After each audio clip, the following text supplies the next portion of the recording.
voy a pedirles que guarden 3 citas. Por favor, Lalo, Filipenses 1:8 y Mike, Gálatas 6. Por favor.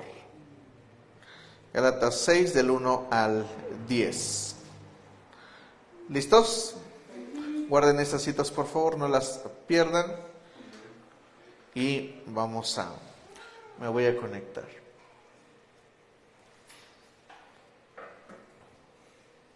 Bien, vamos a comenzar con una sección más fuerte de Santiago. Abróchense los cinturones porque lo que estamos por comenzar es una siguiente sección del libro de Santiago y es muy interesante lo que vamos a leer el día de hoy. Entonces ahí en Santiago capítulo 2 vamos a leer los primeros versículos. Santiago capítulo 2.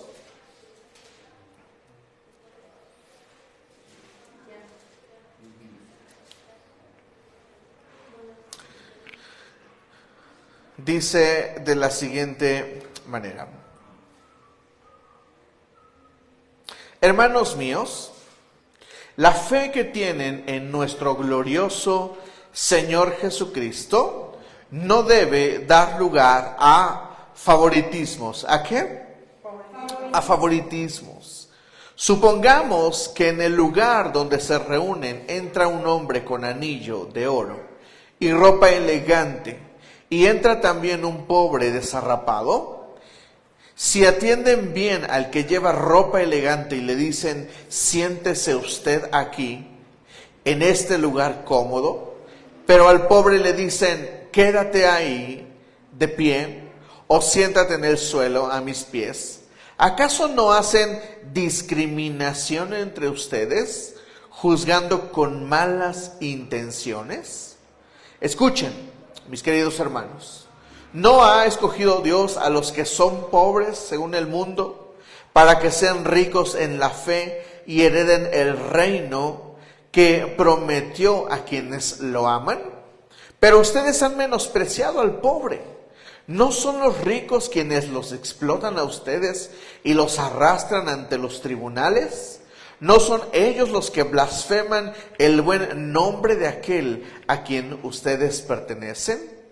Hacen bien si de veras cumplen la ley suprema de la Escritura: ama a tu prójimo como a ti mismo.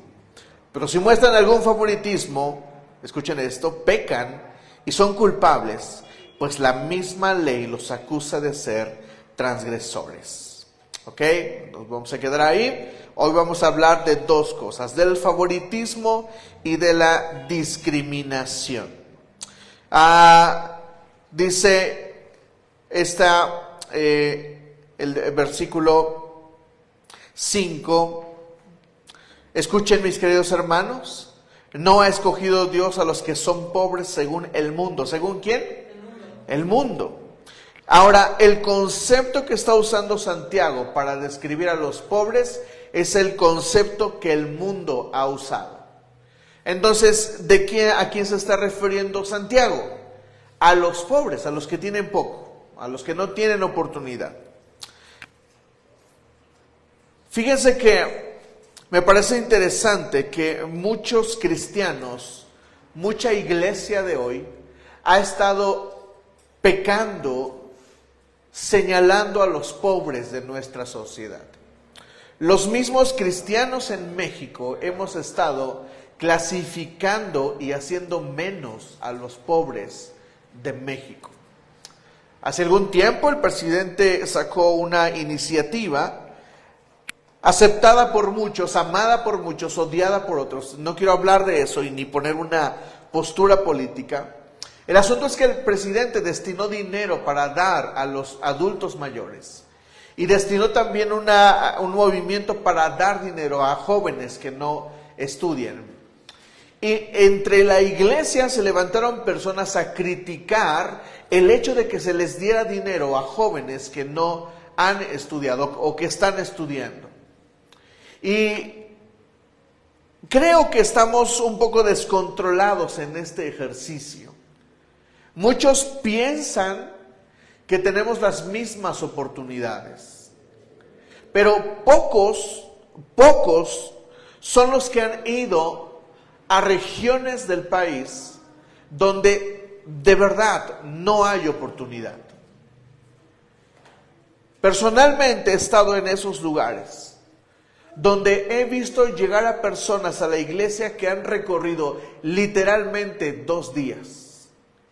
2 días para llegar a la iglesia. Nosotros tenemos la iglesia a 2 cuadras. Hay quienes la tienen a 10 minutos, otros a 15 minutos, otros a 30 minutos. Pero yo he visto gente caminar 2 días para llegar a la iglesia.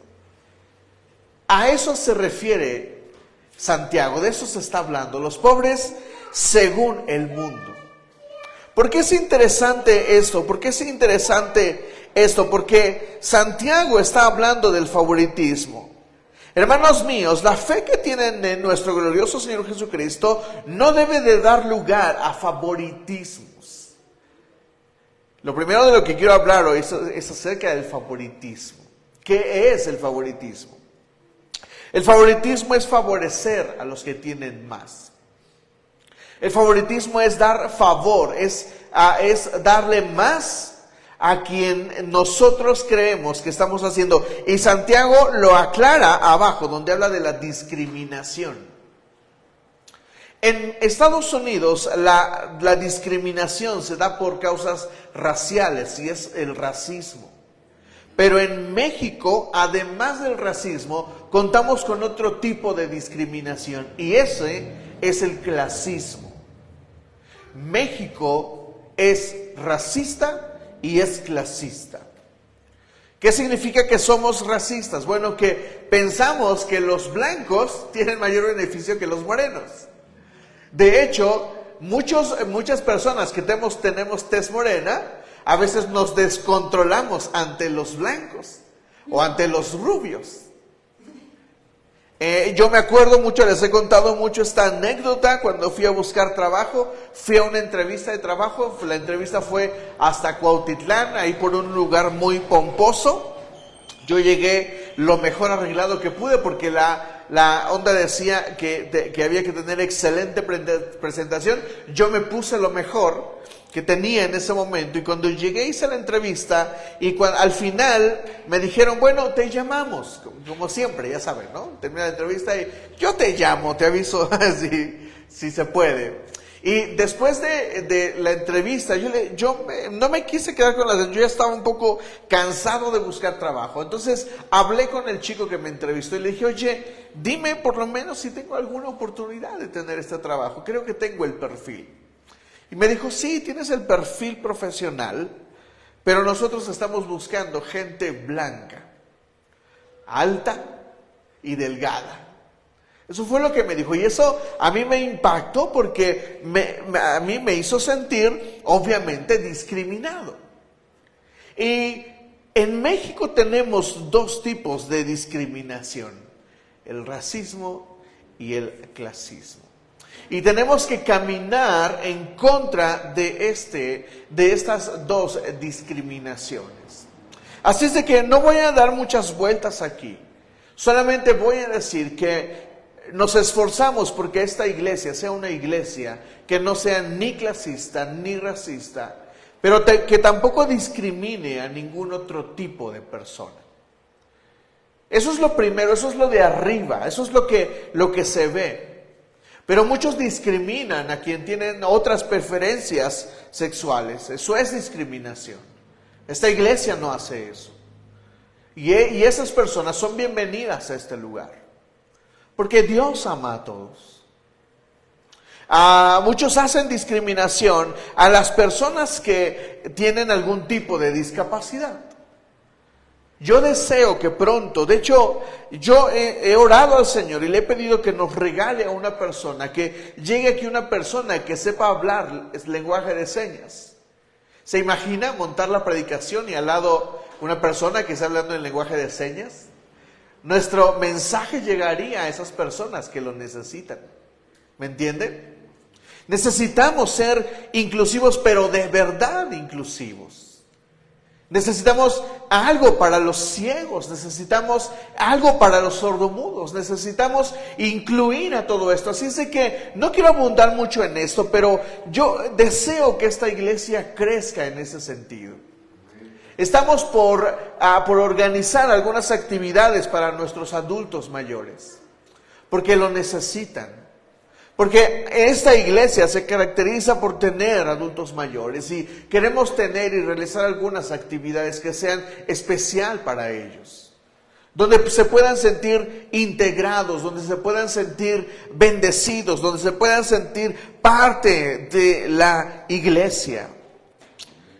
Si atienden bien al que lleva ropa elegante y le dicen, siéntese usted aquí, en este lugar cómodo, pero al pobre le dicen, quédate ahí de pie, siéntate en el suelo a mis pies. ¿Acaso no hacen discriminación entre ustedes, juzgando con malas intenciones? Escuchen, mis queridos hermanos, no ha escogido Dios a los que son pobres según el mundo, para que sean ricos en la fe y hereden el reino que prometió a quienes lo aman. ¿Qué significa esto? Voy a decir una de las grandes verdades del Evangelio. Los pobres le importan a Jesús. Los pobres le importan a Dios. Hace unos meses una persona, un conocido cristiano, publicó un artículo en el que se hacía un experimento y decía, en este experimento se metieron a X cantidad de personas y se les pidió realizar un trabajo, y al que hizo el mejor trabajo recibió mejor sueldo, y al que hizo el peor trabajo se le dio el peor sueldo, aludiendo a que quien trabaja mejor o quien trabaja más merece algo más. Y esta idea es correcta. Lo que está mal es idealizar el mundo y pensar que todos son iguales, porque no es así. Hay pobres, y yo lo digo porque lo he visto, donde no hay oportunidades. Donde no hay oportunidades. Hay lugares donde no se puede hacer otra cosa más que comer lo que produce la tierra. Donde no hay transporte, donde no hay carreteras, donde las sendas son aquellas que han sido marcadas por las mismas personas que recorren el mismo camino día y noche. Literalmente en el día, literalmente en la noche.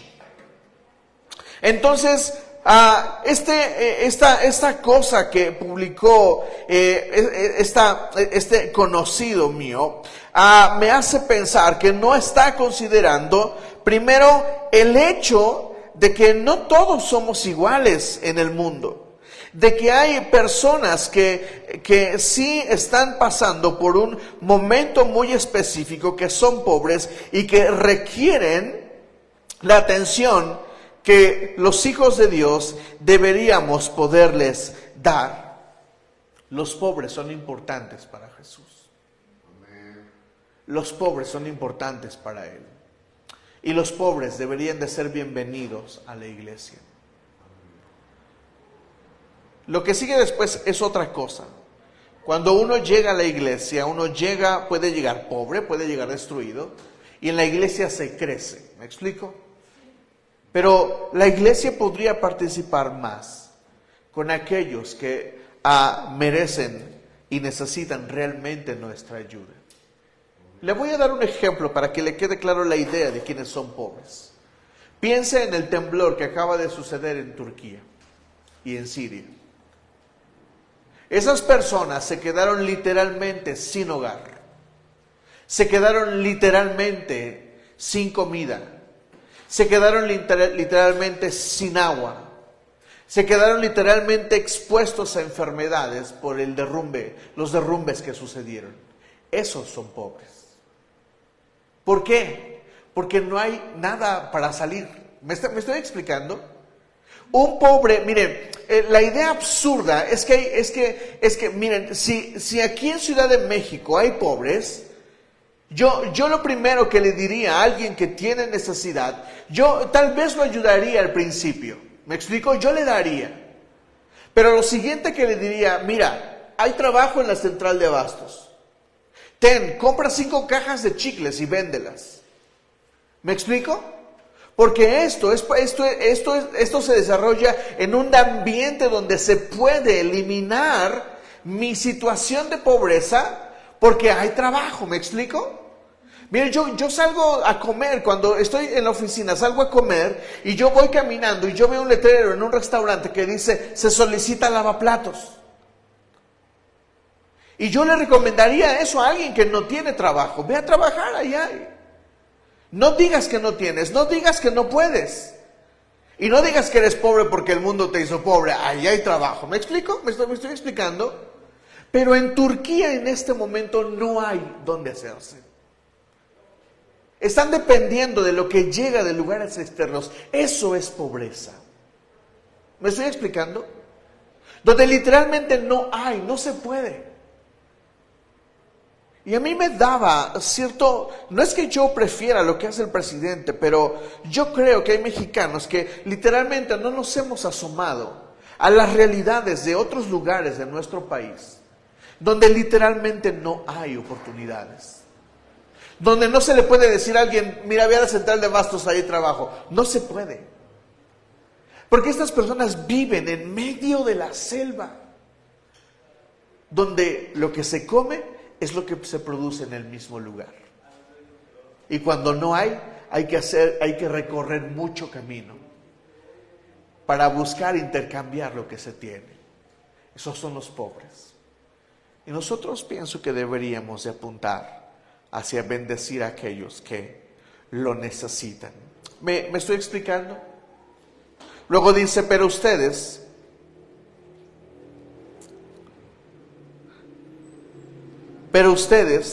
han menospreciado al pobre.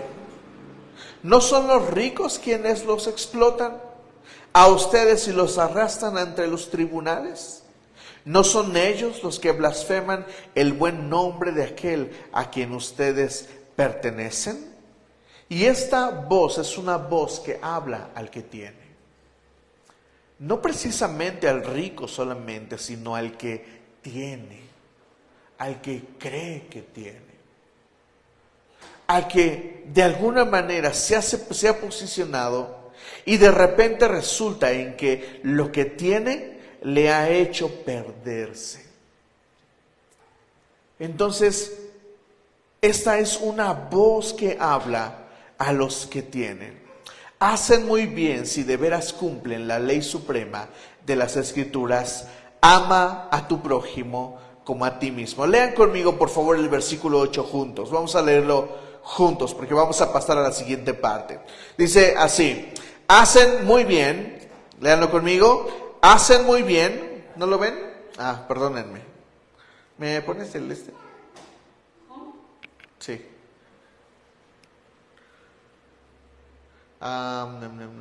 Dale hacia... ¿Otra vez?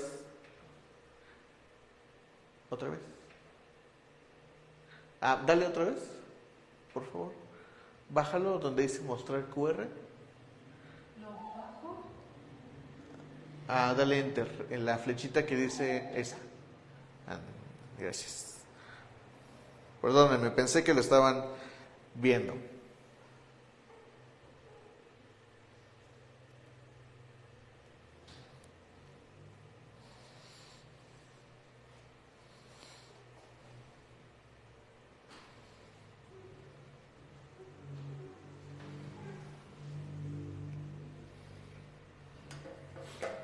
Versículo 8, léanlo conmigo.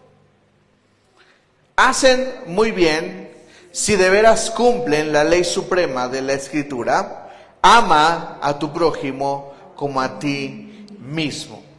Pero si muestran algún favoritismo, pecan y son culpables, pues la misma ley los acusa de ser transgresores. Hasta ahí. La ley se puede resumir en una ocasión. A Jesús le preguntaron: ¿Cuál crees que es el mandamiento más importante de la ley? Y esta debería ser, y con eso deseo que se queden esta noche.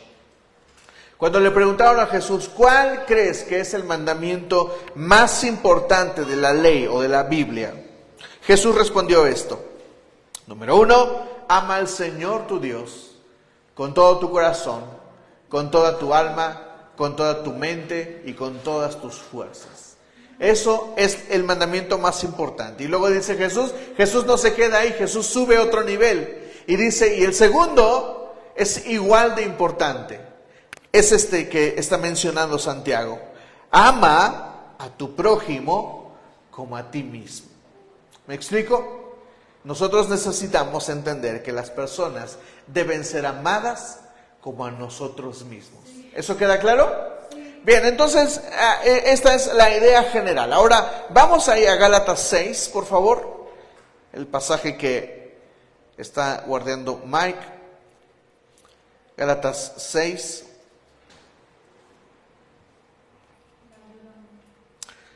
Por favor, Mike, lee todo hasta el versículo 10, bien fuerte, por favor. Hermanos, si alguien es sorprendido en pecado, ustedes que son espirituales deben restaurarlo con una actitud humilde. Pero cuídense cada uno, porque también puede ser tentado. Ayúdense unos a otros a llevar su carga y así cumplirán la ley de Cristo. Si alguien cree ser algo, cuando en realidad no es nada, se engaña a sí mismo. Cada cual examine su propia conducta, y si tiene algo de qué presumir, que no se compare con nadie, que cada uno cargue con su propia responsabilidad. El que recibe instrucción en la palabra de Dios, comparta todo lo bueno con quien enseña. No se engañen, de Dios nadie se burla. Cada uno cosecha lo que siembra. El que siembra para agradar a su carne, de esa misma carne cosechará destrucción. El que siembra para agradar al Espíritu, del Espíritu cosechará vida eterna. No nos cansemos de hacer el bien, porque a su debido tiempo cosecharemos si no nos damos por vencidos. Por lo tanto, siempre que tengamos la oportunidad, hagamos el bien a todos y en especial a los de la familia de la fe. Exacto. Voy a leer estos dos versículos, el 9 y el 10. No nos cansemos de hacer el bien, porque a su debido tiempo cosecharemos si no nos damos por vencidos. Por lo tanto, siempre que tengamos la oportunidad, hagamos bien a todos. Y luego dice esto que está contradiciendo a Santiago, al parecer. Dice, y en especial a los de la familia de la fe. Espérate, Pablo, yo creo que tú estás diciendo que hagamos favoritismo. Porque Santiago está diciendo, hagan el bien a todos, especialmente a los de la familia de la fe. Pablo aparentemente está mandando el favoritismo. ¿Sí están viendo? Él está diciendo, ayuda a los que son cristianos, a todos, pero en especial a los que son cristianos. ¿Por qué? ¿Por qué? Quiero compartir con usted esta verdad que está ahí a la vista en Santiago, pero que no se logra ver abundantemente en este versículo. Vamos ahí a... ¿Cuál era tu cita? Filipenses 1:8, por favor. Dios es testigo de cuánto los quiero a todos, con entrañable amor, el amor de Cristo Jesús. Esto es lo que les pido en oración, que el amor de ustedes abunde cada vez más en conocimiento y buen juicio. Así podrán discernir lo que es mejor y ser puros e irreprochables para el día de Cristo. Hasta ahí, está bien. El versículo 8 dice, Dios es testigo de cuánto los quiero a todos con el entrañable, ¿con el qué? Entrañable amor de Cristo Jesús. Quiero profundizar en esta cita, porque Santiago dice, no hagas discriminación. Pero Pablo dice, haz el bien a todos, pero en especial a los que son hijos de Dios. ¿Por qué? Porque Santiago dice, no hagas discriminación, no separes. Pero Pablo dice, haz el bien a todos, pero mejor a los de la familia de la fe. ¿Por qué? quiero compartir con usted una verdad que debería de ser trascendente entre nosotros, y es esta: que el amor verdadero, el amor entre hijos de Dios, debería de ser un vínculo más real, debería de ser un vínculo más visible. Hay un problema en la iglesia, y el problema es que no nos estamos amando entrañablemente. ¿Sabe qué significa la palabra entrañable? La palabra entrañable habla de las entrañas. ¿Ha escuchado esta verdad? Esta frase. Se me salían las entrañas. ¿De dónde viene esta expresión? Esta expresión viene de sentir con las entrañas. Las entrañas describen, es como el lenguaje que está usando Pablo es un lenguaje de su tiempo que se refiere a las expresiones del corazón. Lo que está diciendo Pablo es que, lo voy a parafrasear como se leería de otra forma: Dios es testigo de cuánto los quiero sinceramente, con el amor de Cristo Jesús, con el sincero amor de Cristo Jesús, con el entrañable: te amo, te quiero con las entrañas. Ahora, ¿por qué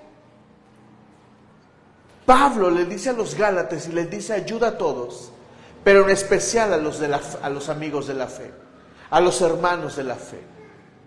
La respuesta es sencilla. Pablo no está llamando a hacer favoritismo. Pablo nos está invitando a expresar amor entrañable con aquellos con quienes nos identificamos y con quienes hemos experimentado y recibido el mismo amor de Cristo.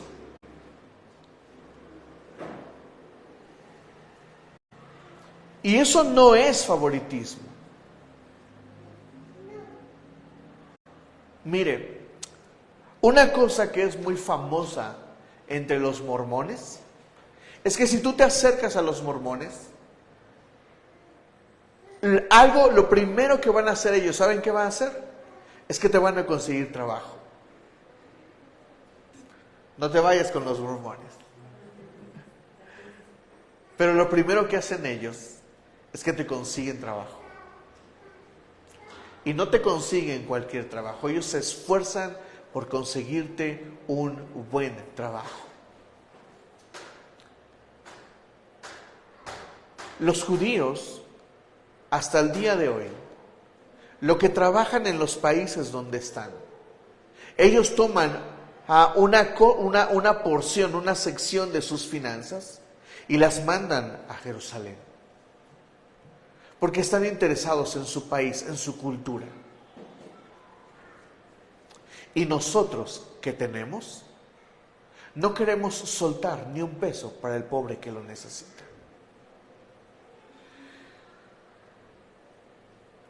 ¿Y saben qué es lo más difícil? Lo más triste es que entre la iglesia no nos ayudamos. A eso se refiere Pablo. Y eso es lo que está diciendo aquí. Dios es testigo de cuánto los quiero a todos, con el entrañable. Miren, los quiero con mis entrañas. Querer con las entrañas es no poder detener el amor a alguien. Cuando tú amas con las entrañas, tú amas, tú das, tú regalas, tú apoyas, tú ayudas, porque estás amando con las entrañas. Y aquí es donde tengo que decir una verdad importante acerca de esto. A veces lo que damos y a veces la forma en que ayudamos, tristemente termina en la basura. En nuestro camino, yo he recibido la ayuda de muchas personas y he tratado de corresponder a lo que me dan, a lo que en su momento hicieron por mí. Pero ¿saben qué he experimentado también? Que en mi camino también he podido ayudar a otros. Y he visto cómo desperdician lo que doy. Y cómo tiran a la basura lo que doy. Por eso quiero llamar hoy al amor entrañable entre nosotros, pero también al equilibrio de amar y de recibir amor entre nosotros. Porque muchos hemos querido ayudar. Miren, nosotros incluso a veces nos metemos en problemas por ayudar a otros. Y esos que están recibiendo la ayuda no hacen nada. Les dimos los 800 pesos, los 3,000 pesos que necesitaban para reinvertir en el negocio. Y se lo gastaron. Y eso podría frenar nuestro amor. Pero ¿saben algo? Pablo describe este amor porque Pablo es la mejor persona para describir el amor entrañable. Le voy a decir algunas cosas sobre Pablo. Pablo naufragó 2 veces. Naufragó 2 veces. ¿Por qué? Por predicar, por amar a otros, por llevar el evangelio a otros. Pablo en una ocasión fue apedreado, casi muerto, por predicar a otros.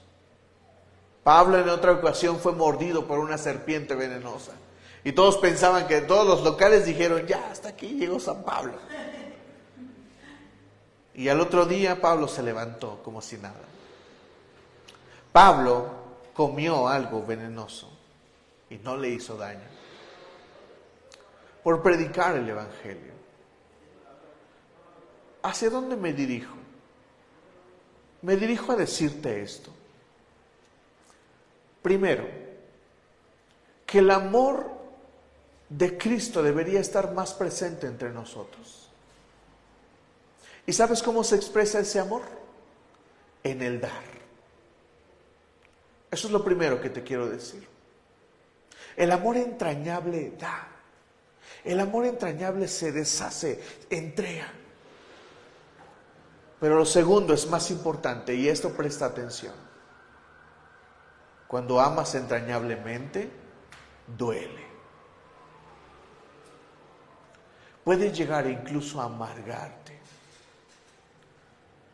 Porque a veces lo que das, no solamente a veces no es bien recibido, a veces es mal agradecido, a veces lo tiran por la borda. Y eso te desespera, te desanima. Pero Pablo escribe esas palabras allí en Gálatas.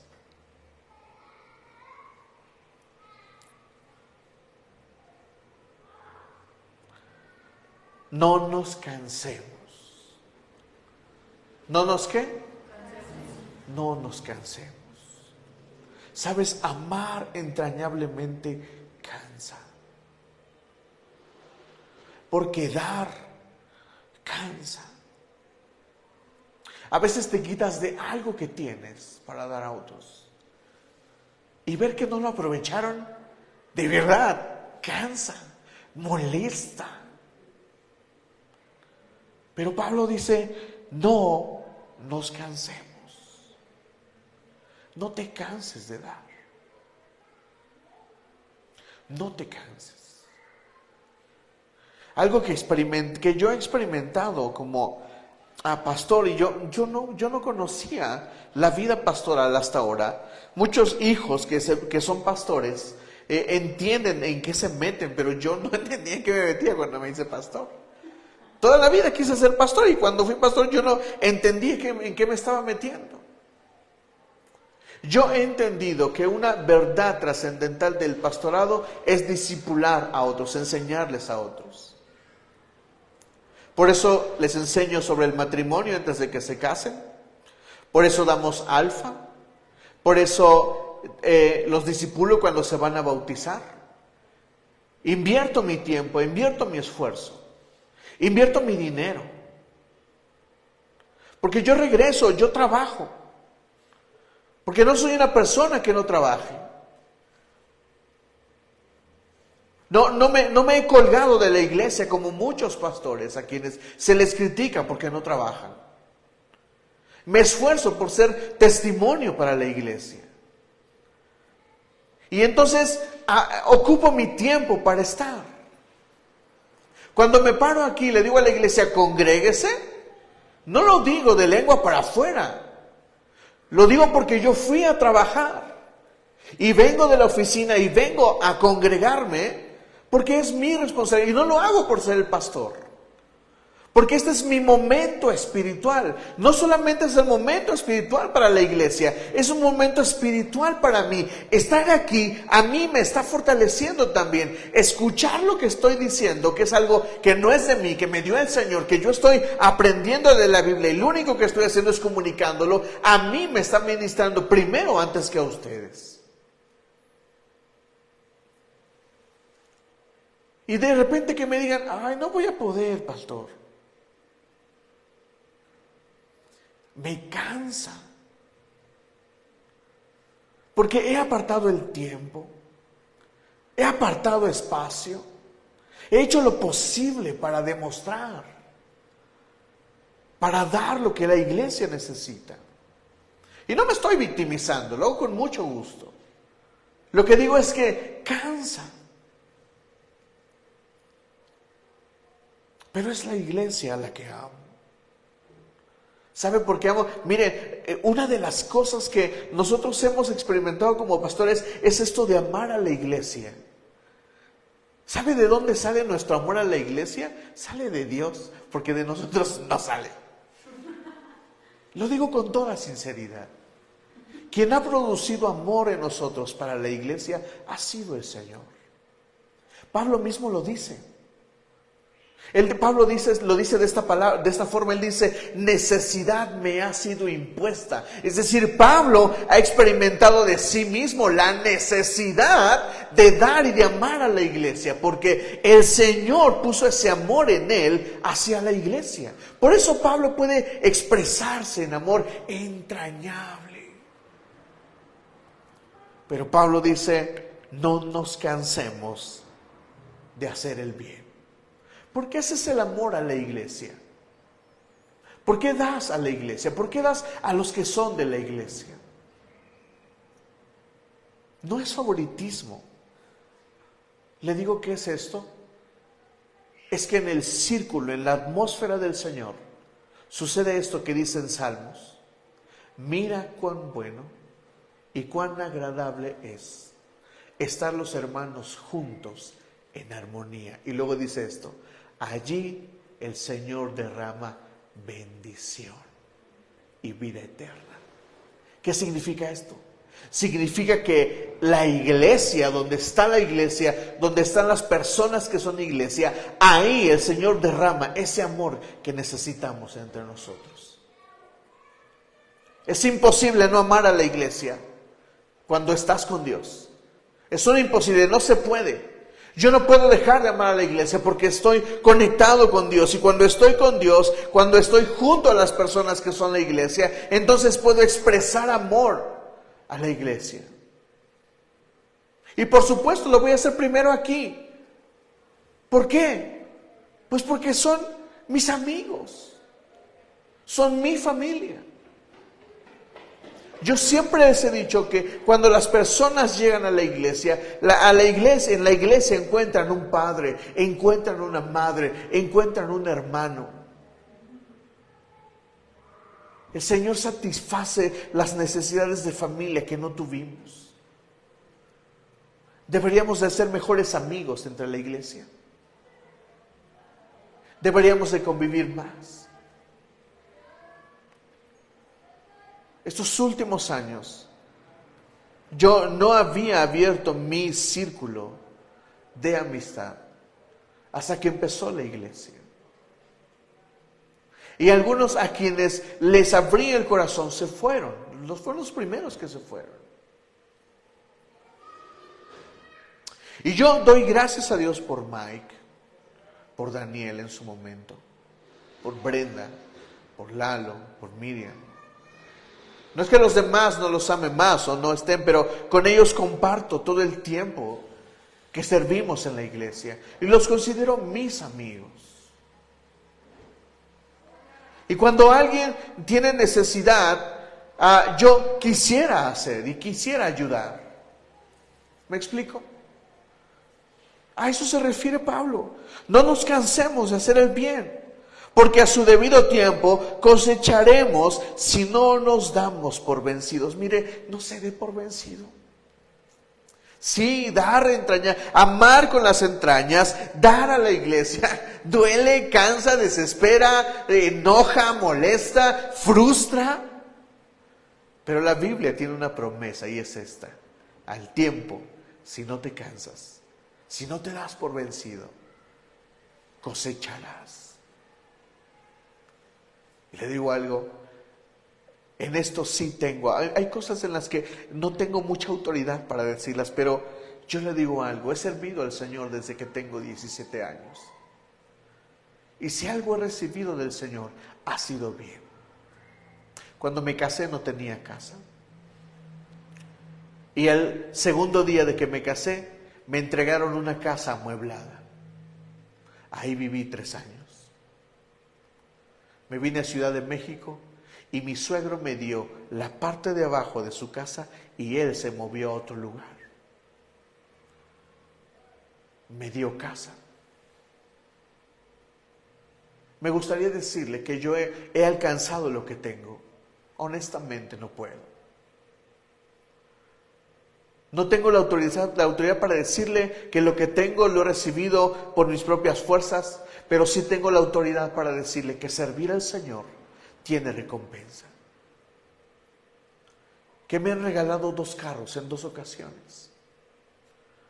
3 si cuento lo que me dejó mi papá cuando se fue. Me dejó un carro. Luego me compré una camioneta. La malucé, la desperdicié. Mi papá creo que se molestaría mucho conmigo si supiera lo que hice con lo que me dejó. Pero mi papá me amaba entrañablemente. ¿Me entiende? Entonces nosotros debemos de ubicarnos en esta posición, de saber que lo que hacemos, que amar al Señor traerá recompensa. Por lo tanto, siempre que tengamos oportunidad, hagamos el bien a todos y en especial a los de la familia de la fe. ¿Me dice amén? Amén. Amemos a la iglesia. Dejemos que el Señor produzca amor para la iglesia. Haz el bien a todos. Pablo lo aclara, él no está haciendo favoritismos, él dice, haz el bien a todos. Pero en la iglesia debería de haber una expresión especial. A eso se está refiriendo. Porque entre nosotros está el amor de Cristo. Por lo tanto, debería de haber mayor expresión entre nosotros, porque Dios está entre nosotros. No es que no amemos a los demás, y no es que no amemos a los pobres, a los que lo necesitan. Pero entre nosotros debería de haber amor entrañable. Así es de que, iglesia, lo voy a leer nuevamente. No nos cansemos de hacer el bien, porque a su debido tiempo cosecharemos si no nos damos por vencidos. Por lo tanto, siempre que tengamos la oportunidad, hagamos bien a todos y en especial a los de la familia de la fe. ¿Me dices amén? Amén. Ponte de pie y vamos a dar gracias al Señor por su palabra.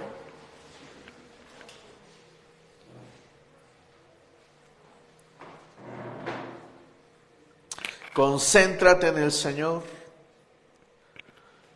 Si te has cansado de dar,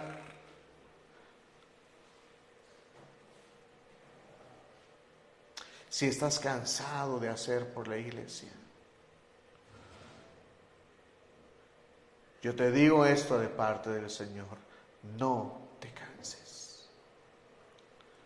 No te canses, porque está bien. Es el amor que el Señor ha producido en nosotros para amar a su iglesia, para amar a su pueblo.